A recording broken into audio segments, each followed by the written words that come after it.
peculiar. Therefore, any follower, any believer, every child of Jesus is peculiar. I say you are peculiar. Amen. Every animal produces according to their kind, isn't it? Yep. Every bird produces according to their kind. Mm-hmm. Flowers and trees and fruit trees, they produce according to their kind. Men produce according to their kind. But if Jesus is the one that gets you born by the Spirit of the Lord, then whose kind are you? Whose kind are you? Christ Jesus.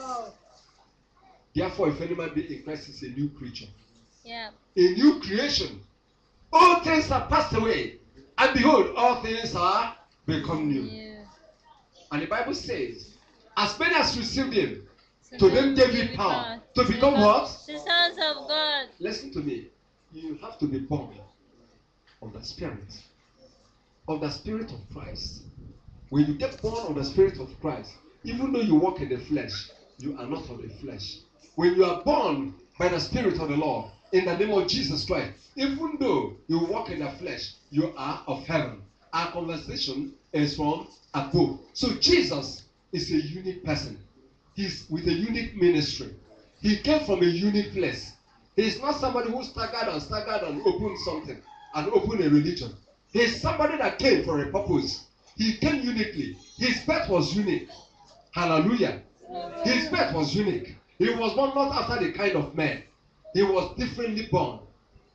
And at his birth, angels testified. Men testified. Wise men from the east testified that there is a unique person born into this earth. I want you to know that Jesus, because of him and his sacrifice, has made you a unique person. And you must know that. Stop walking like men. Stop walking as if your own ends here on earth.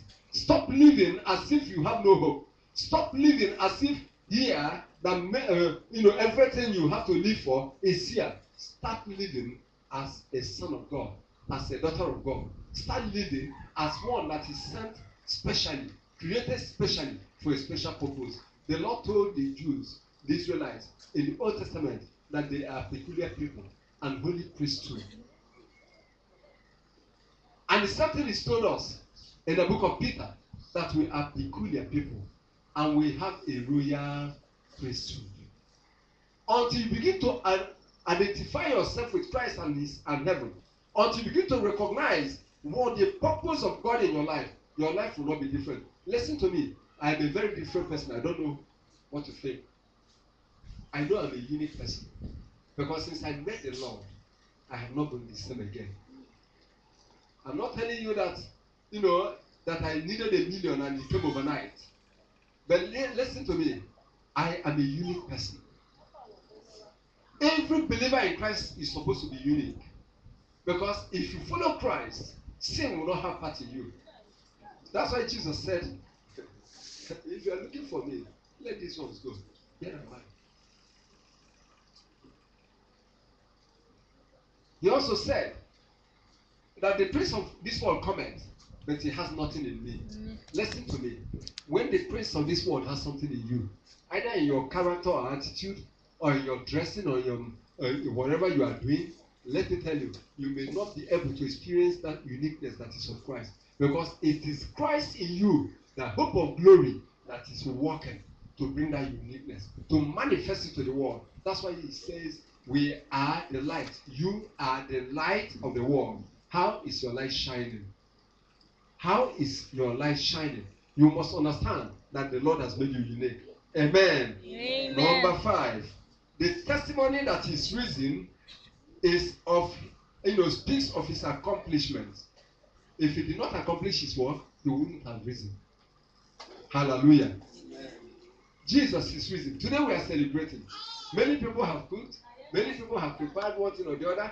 Many people are just resting. Many people are just, meditating on this and then giving their lives to God, dedicating their lives. But let me tell you, it speaks about his accomplishment.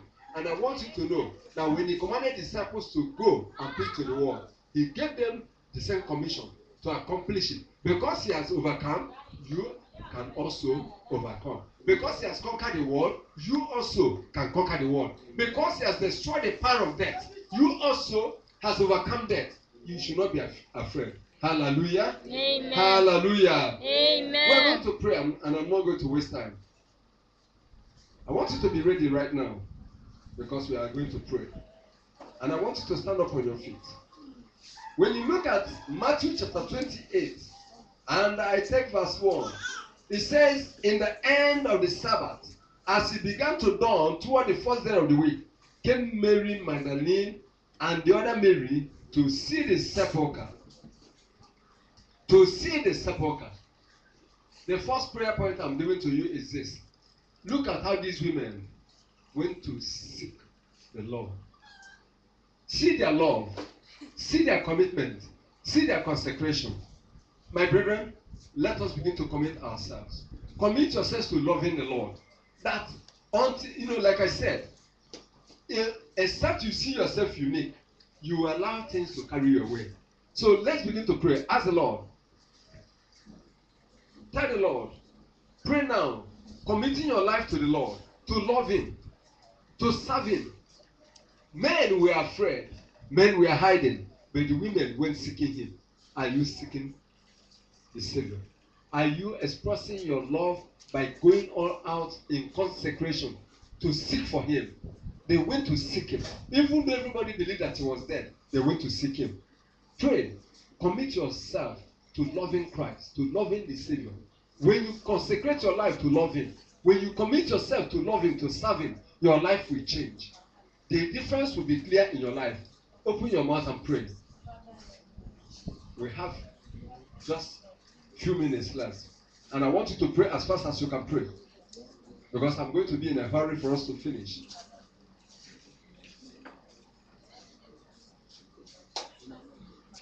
In Jesus' name. Number 2. When you go to verse 2, I will not be reading because of time. You will see that God sent His angel who came and caused earthquake. The earthquake rocked the whole place, and the angel rolled away the stone.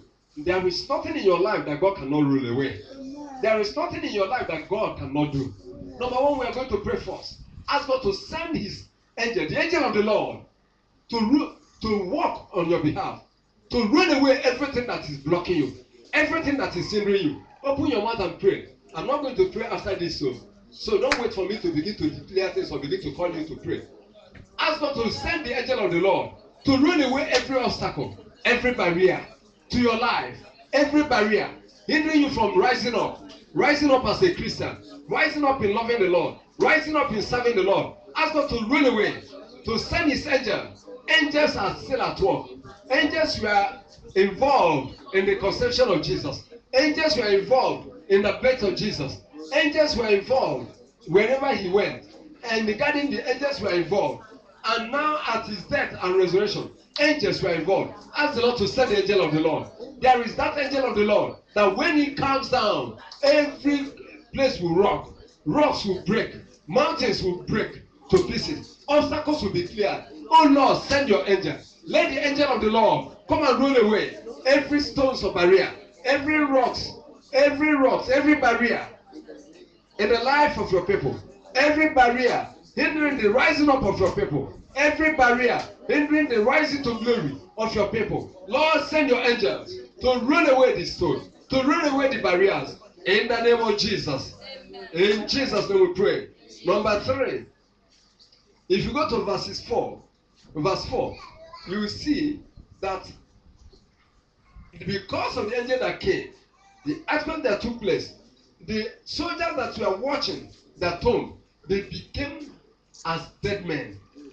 They were paralyzed with fear and were like dead men. We are going to pray. Oh Lord, every enemy that will not allow me to rise up in this life, every enemy that will not allow me to rise in your glory, Lord, paralyze them. Shall we begin to pray? Every enemy that will hinder you from rising in glory, from rising, that the Lord should paralyze them, that the angel of the Lord should paralyze them. They were paralyzed with fear. Every monitoring spirit must be paralyzed with fear. Every enemy, aside every demon, assigned to monitor your life, to frustrate you, to hinder you from rising up. Ask God to paralyze them. Ask God to make them to be destroyed. Let their power be broken. They could not hinder Jesus. Therefore, they cannot hinder. They cannot hinder our rising up. They cannot hinder our progress. They cannot hinder our breakthrough. They cannot hinder our prosperity. They are paralyzed. They were watching Jesus to hinder him from rising up. But they were paralyzed. They were as dead men. Jesus rose up and went away. You are going to rise up. You are going to go away. You are going to rise up. You are going to rise into glory. You are going to rise up. In the name of Jesus. In Jesus' name we pray.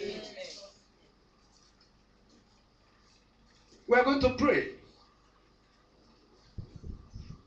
that every satanic assignment to hinder you from fulfilling your purpose on earth for the glory of God, that today they be arrested. Amen. Shall we begin to pray? Amen. Open your mouth and pray. Every satanic assignment, demonic assignment, powers assigned to hinder you, to hinder us from rising up, to hinder us from fulfilling our purpose, our divine purpose. They were there to hinder Jesus from fulfilling his divine purpose. If Jesus did not rise from the dead, then there is no salvation. If Jesus did not rise from the dead, he would not have completed his assignment. If Jesus did not rise from the dead, then our salvation has failed, and our deliverance failed. The purpose of God failed. You are not going to fail, and we are not going to fail. We are not going to be limited. Every satanic assignment to hinder us from fulfilling God's purpose here on earth, command it to fail. Command the demonic, the assignment to backfire.